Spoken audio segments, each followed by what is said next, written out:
Hey, it's Saturday, November 23rd, 2019, and this is the Pro and the Con Show. I'm your host, Michael James Ott. Welcome to the show.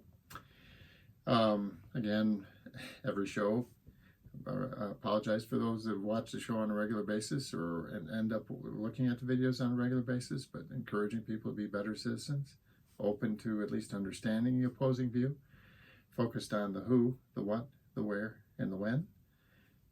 And trying to stay away from all of the opinion and stuff that's out there and these various channels of information that, again, are not under any obligation to stream truth to you. All right. So anyway, it's today's show entitled Hearings. So over the course of this past week, we had more public hearings in Congress. And so the general implication is this, okay? President Trump, working with his personal attorney, Rudy Giuliani, and a handful of people that they hand-selected, they sent these these teams to Ukraine with the intent of, because, whether they believed it or not, but they were following this path of the Ukrainians interfering with the U.S. election, and also that they wanted information, anything that they could get on Joe Biden and or his son Hunter Biden to help now President Trump with trying to get so-called get the dirt on the Bidens, to try to have something so that they could go forward with the 2020 election and again have something. And the main thing that they wanted is they wanted the Ukrainian government, the president of Ukraine specifically, to publicly announce that they were going to investigate the Bidens and this company that Hunter Biden worked for, Burisma. Okay, and so, and in exchange for that, they would allow hundreds of millions of dollars of U.S. aid to flow, that aid to help Ukraine in the military aspects, to try to keep the Russians out of their territories, which is an issue because the Russians are basically trying to invade various areas of Ukraine.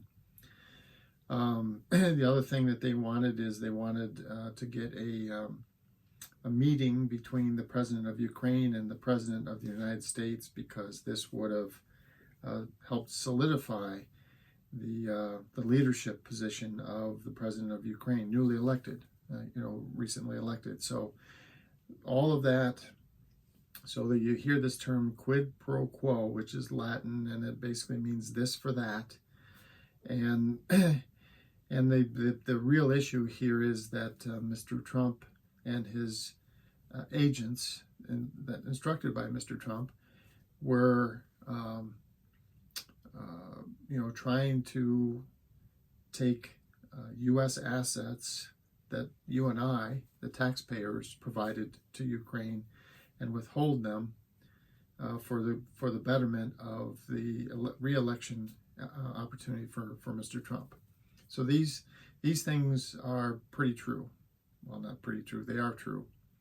And the main reasons why we know they are true is there's an ambassador, her name is Fiona Hill. She's a lifetime, all of these, but I'm going to hit on the top two. So Fiona Hill, lifetime diplomat, extremely highly respected, never willing to pull a punch. She got on the witness stand and basically said, this whole thing with Ukraine, that's a fiction. It's propagated by the Russians themselves. And then the other key thing, I'll show his picture here so you can see it. So this bald-headed fellow, Mr. Sondland, is a Republican, and he gave at least $1 million toward the inauguration of Mr. Trump, and basically very openly says, yes, I was trying to buy my way into the administration, and he ended up getting the ambassadorship to Ukraine, interestingly enough.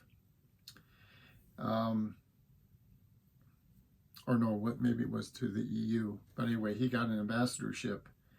So he's a strong Trump supporter, has been the entire time that Mr. Trump's been running for president. But then he had to testify to the truth of these matters, and he said, yes, I was on phone calls, and yes, this is what they cared about. Everything that I just stated is what happened, and there it is. So the question now is not, of course, the Republicans are saying, none of that, that's, nobody can be trusted, and it's all lies and hate and discontent, and the Democrats are lying about all this stuff. But the truth is that the situation is as I described, and Mr. Sondland and Fiona Hill and the other witnesses have validated that. And then the real question is, what should be done about it? And so the argument of the many layers of arguments that the Republicans are making is that doesn't rise to the level of actually impeaching a sitting president. So using hundreds of millions of dollars of U.S. tax money to influence and broker a deal to try to get information that will help you get reelected does not rise to the level that you would cause or you should impeach a president. Well, that's up to you. So now everything I've told you up to now is true and factual. That's the who, the what, the where, and the when. Okay. Now, opinion, my personal opinion, that does DOES, it does rise to the level of an impeachable offense. And there's actually, in my view, there's other things that Mr. Trump has done in office so far that also could be added, and especially, I think there would be many levels of greater evidence on all of this, except for Mr. Trump has ordered handfuls, I don't know, maybe it's even up to 24 people that the Congress has subpoenaed and tried to get to testify before Congress, and he's told them not to testify, which is obstruction of justice, which is an impeachable offense.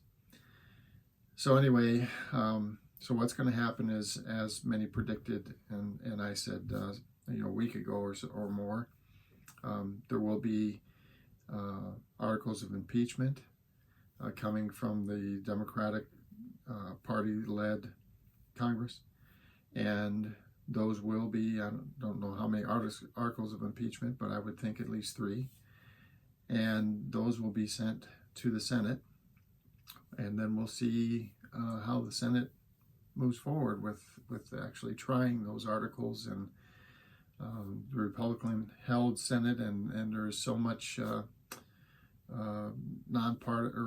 partisan politics going on here. So we'll see what happens in the Senate. Probably acquittal, again, probably right along party lines, and that's it. But you and I, as voters, we have to decide, a guy that's willing to do this, am I going to give that person my vote? And if you voted the first time, are you going to give that person your vote again? Me, no. There's no way. I'm voting for somebody else other than this person. But again, that's my opinion. So, and you need to be separating the truth and the fact from opinion, right? Okay, so that's what's going on in the impeachment hearings this past week. And for the Pro and Con Show, I'm Michael James Ott. Thanks for watching the show. Another show real soon. Until then.